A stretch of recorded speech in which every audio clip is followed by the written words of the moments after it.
بسم اللہ الرحمن الرحیم اعوذ باللہ السمیع العلیم من الشیطان الرجیم بسم اللہ الرحمن الرحیم رب یسر ولا تعسر وتمم بالخیر۔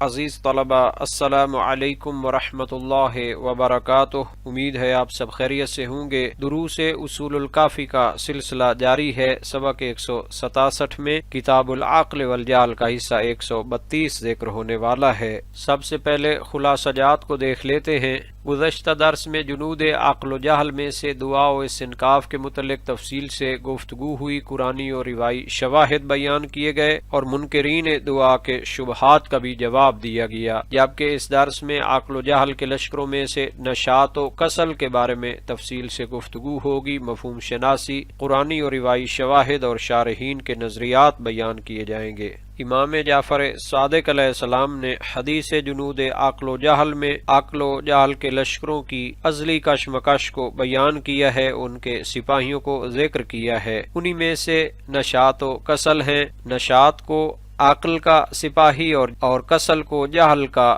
سپاہی قرار دیا گیا ہے۔ سب سے پہلے ان کے مفہوم کو دیکھ لیتے ہیں۔ نشاط عربی لغت میں حرکت، تازگی اور توانائی کو کہتے ہیں۔ گویا دل کا وہ سرور جو عمل کو حلاوت بخشتا ہے، یہی وہ جوش ہے جس کے بارے میں کہا گیا من سرہ ان یعرف مقامہ فلینظر الی مقام نشاطہ فی الطاعہ۔ جو اپنے مقام کو پہچاننا چاہے وہ دیکھے کہ عبادت میں اس کی نشاط کتنی ہے، تازگی کتنی ہے۔ جب انسان کسی عمل خیر میں رغبت محسوس کرتا ہے، جب دل عبادت سے فرار نہیں بلکہ قرار چاہتا ہے، تو سمجھو کہ عقل کا لشکر دل میں غالب ہے۔ اور کسل یہ وہ تھکن ارادہ ہے جو نہ جسم سے آتی ہے نہ عمر سے، بلکہ روح کے اندر پیدا ہوتی ہے۔ وہ سستی جو انسان کو نیکی سے روک دیتی ہے، وہ یا جہل کے لشکر کی سب سے خطرناک چال ہے، کیونکہ یہ انسان کو غافل نہیں بلکہ غفلت میں مطمئن کر دیتی ہے۔ جہاں تک قرآنی اور روایی شواہد کا تعلق ہے تو قرآن کریم نے کسل کو اہل نفاق کی علامت قرار دیا ہے۔ فرمایا وَلَا يَأْتُونَ الصَّلَاةَ إِلَّا وَهُمْ كُسَالَىٰ، وہ نماز کے لیے نہیں آتے مگر سستی اور بے دلی کے ساتھ۔ سورہ نساء 142۔ یہ آیت ظاہر کرتی ہے کہ عبادت کا وزن دل کی کیفیت سے طے پاتا ہے۔ عبادت اگر نشاط سے خالی ہو تو وہ جسم کی حرکت تو ہے مگر روح کی موت۔ اسی حقیقت کی طرف امام علی علیہ السلام نے اشارہ فرمایا کم من صائم لا حظ له الا السحر وکم من صائم لا حظ له الا الجوع۔ کتنے ہی قیام کرنے والے ہیں جنہیں بیداری کے سوا کچھ نہیں ملتا، اور کتنے ہی روزہ دار ہیں جنہیں بھوک کے سوا کچھ حاصل نہیں ہوتا۔ امام باقر علیہ السلام کا ارشاد بھی ہے من کسل عن امر دنیا ہو فہو عن امر آخرت ہی اکسل۔ جو دنیا کے کاموں میں سست ہے وہ آخرت کے کاموں میں اور زیادہ سست ہوگا۔ یعنی کسل ایک بیماری ہے جو ابتدا میں زہری کاموں کو متاثر کرتی ہے اور رفتہ رفتہ دل کے مرکز تک سرایت کر جاتی ہے۔ امام صادق علیہ السلام نے اپنے اصحاب سے فرمایا ایاکم والکسل فإنہ مفتاح کل شر۔ کسل اور سستی سے بچو کیونکہ یہ ہر برائی کی چابی ہے۔ جبکہ دوسری طرف نشاط کو مومن کی علامت قرار دیا گیا، کیونکہ مومن وہ ہے جو عمل صالح میں لطف پاتا ہے اور نیکی میں وہ تازگی محسوس کرتا ہے جو دوسرے مادی لذات میں حاصل کرتے ہیں۔ جہاں تک عرفانی اور فلسفی زاویے کا تعلق ہے تو نشاط کو عقل کی تجلی قرار دیا گیا جو دل کو حرکت بخشتی ہے، اور کسل کو جہل کا سائے دار دھواں جو نفس کے آسمان پر چھا جاتا ہے۔ ان کے نزدیک نشاط صرف جسمانی تیزی نہیں بلکہ وہ حرارت ہے جو حرکت اللہ سے پیدا ہوتی ہے۔ جس دل میں عشق الہی کا چراغ روشن ہو وہاں کسل پنپ نہیں سکتا۔ اللہ صدرہ کی حکمت متعالیہ کے مطابق نشاط حرکت جوہری نفس کی علامت ہے۔ جب روح تکامل کے سفر میں ہو وہ ہمیشہ بیدار اور سرگرم رہتی ہے۔ کسل اس حرکت کی ضد ہے، روح کا جمود جو انسان کو ساکن کائنات میں بدل دیتا ہے۔ نشاط عقل کا سپاہی ہے، وہ ہمیں زندگی میں آگے بڑھاتا ہے۔ کسل جہل کا جال ہے جو ہمیں ظاہری اطمینان میں ڈبو دیتا ہے۔ نشاط عبادت کو لذت بناتا ہے، کسل عبادت کو بوجھ بنا دیتا ہے۔ نشاط کی غذا معرفت، نیت خالص اور صحبت صالحین ہے۔ کسل کا علاج عزم، عمل مسلسل اور ذکر قلبی ہے۔ نشاط ایک چشمہ ہے، جب دل میں پھوٹتا ہے تو ہر عمل خیر میں تازگی لاتا ہے، اور کسل ایک دلدل ہے جس میں جو بھی قدم رکھتا ہے آہستہ آہستہ ڈوبتا جاتا ہے۔ پس کسل سے زیادہ خطرناک دشمن کوئی نہیں، کیونکہ یہ دشمن خون نہیں بہاتا بلکہ روح کو نیند میں مبتلا کر دیتا ہے۔ جہاں تک جناب ملا صدرہ شیرازی کے نظریے کا تعلق ہے تو شرح اصول کافی میں مختصر مگر نہایت ہی جامع عرفانی، فلسفی اور لغوی تجزیہ پیش کیا ہے۔ سب سے پہلے لغوی بنیاد کو بیان فرمایا ہے۔ فی الحدیث فکأنما انشط من عقال اے حل من عقدہ، یعنی گویا کسی قید سے آزاد ہو کر اٹھ کھڑا ہوا۔ اکثر روایت میں آتا ہے کأنما نشط من عقال، اور یہ صحیح نہیں ہے۔ تو یہ معنی علامتی طور پر بتاتا ہے کہ نشاط روح کی آزاد حرکت ہے۔ دل جب حق کی طرف اٹھنا چاہتا ہے تو وہ کسی قید کا شکار نہیں ہوتا، نفس کی رسیاں خود بخود ڈھیلی ہو جاتی ہیں۔ اشتباہ لفظی کی اصلاح فرمائی، عام روایات میں ناشط من عقال آیا ہے جو لغوی اعتبار سے صحیح نہیں، صحیح لفظ انشط ہے، کیونکہ ناشطت العقدہ میں نے گرا باندھی ہوتا ہے، انشطھا میں نے گرا کھولی ہوتا ہے۔ تو انشط من عقال کا مطلب ہے نفس کی گریں کھل گئیں، روح آزاد ہو کر عمل صالح کی طرف دوڑی۔ تو دیگر کچھ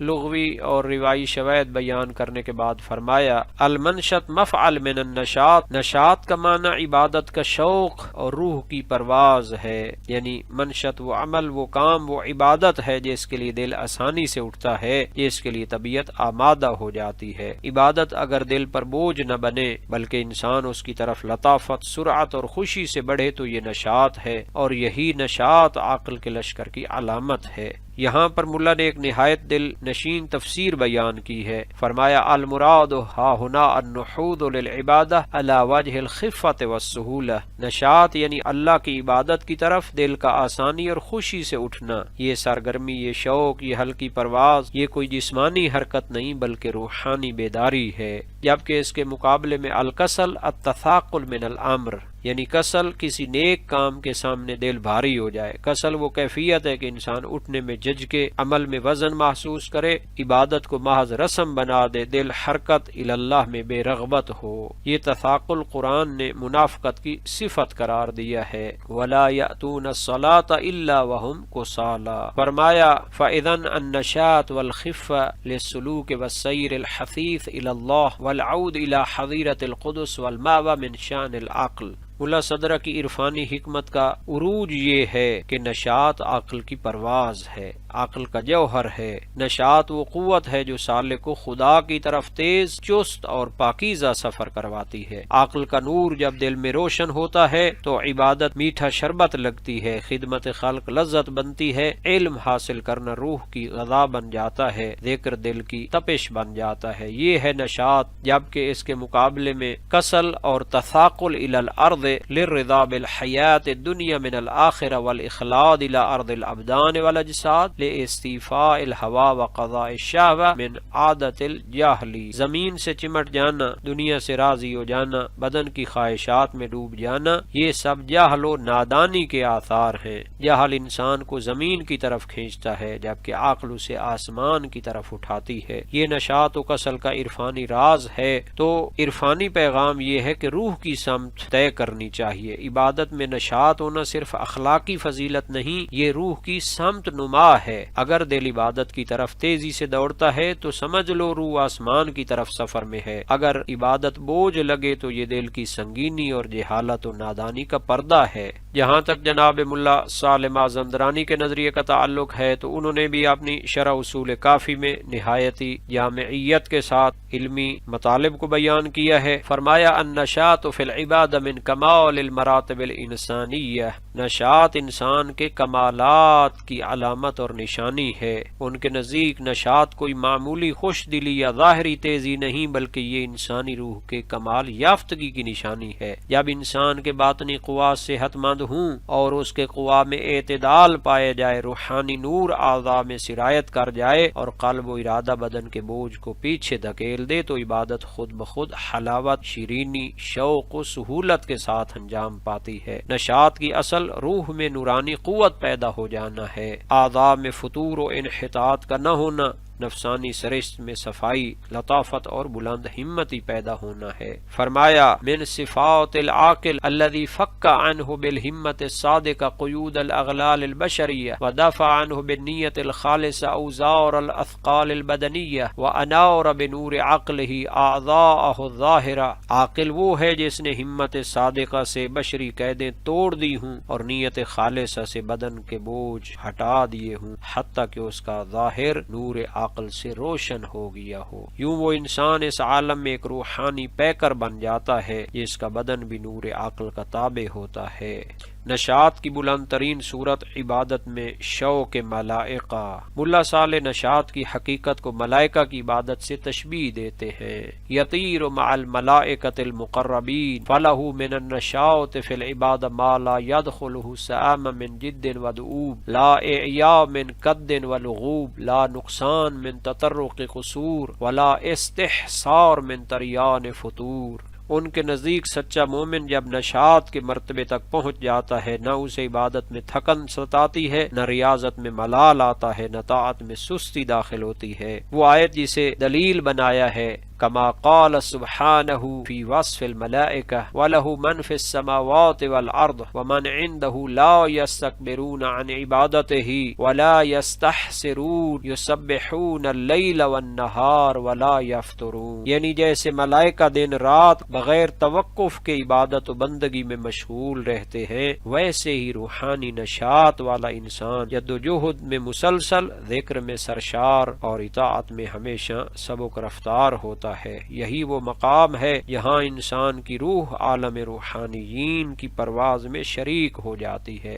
انصاف یہ ہے کہ جناب ملا صالح نے اس عبارت کو نہایت ہی ادبی اور شیرین انداز میں، نہایت ہی عرفانی اور پرمعرفت انداز میں بیان فرمایا ہے، جبکہ اس کے مقابلے میں الکسل یعنی التثاقل فی العبادہ من صفات الجاہل المحبوس فی سجن طبیعت البشریہ والمغلول باغلال لواحق القوت الشہویہ والمسفود بصفات عوارض القوا البدنیہ۔ نشاط کی ضد کسل اور سستی ہے اور وہ جہل و اسیری بدن کا نتیجہ ہوتی ہے۔ ملا صالح اسے نفس کے زوال کی علامت قرار دیتے ہیں۔ سستی کیوں پیدا ہوتی ہے؟ قوت شہویہ کا غلبہ، بدنی خواہشات کا وزن، طبیعت کی تاریکی، روح کی کمزوری، طبیعت کا مٹی سے چمٹ جانا۔ یہ وہ انسان ہے جو طبی قیدوں میں محبوس و مقید ہے، قوتوں کے بوجھ سے مغلول ہے، لذتوں کا غلام ہے، فکر و ارادہ میں کمزور ہے۔ یہی وجہ ہے کہ وہ نہ عبادت میں شوق پاتا ہے، نہ ریاضت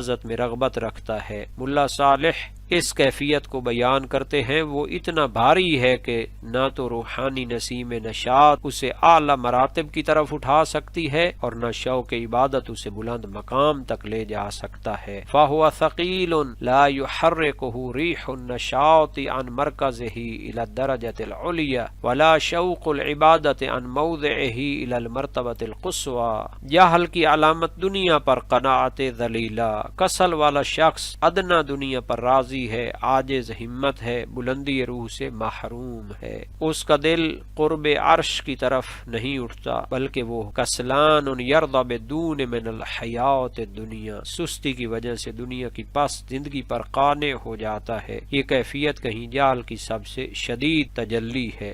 آج کے سبق کا خلاصہ دیکھ لیتے ہیں۔ جنود عقل و جہل میں سے نشاط و کسل کے بارے میں مفہوم شناسی، قرآنی و روایی شواہد اور شارحین کافی کے نظریات بیان کیے گئے۔ نشاط و تازگی روح کے لطیف ہونے کی علامت قرار دی گئی، کسل روح کے کثیف ہونے کی علامت۔ ابن عربی نے فرمایا عبادت میں نشاط روح کے اصل وطن کی یاد سے پیدا ہوتا ہے، یعنی جب وہ اپنے خالق و مالک کی معرفت رکھتی ہے اور اس کے اسماء اور صفات کی تجلی اس کے دل پہ ہوتی ہے تو اس کی بندگی اور عبادت میں نشاط پیدا ہوتی ہے۔ آج کے سبق کے متعلق تمرینی سوالات کو بھی دیکھ لیتے ہیں اور اللہ تعالی سے دعا کرتے ہیں کہ ہمیں قرآن و سنت کو سمجھنے اور ان پر عمل کرنے کی توفیق عطا فرمائے۔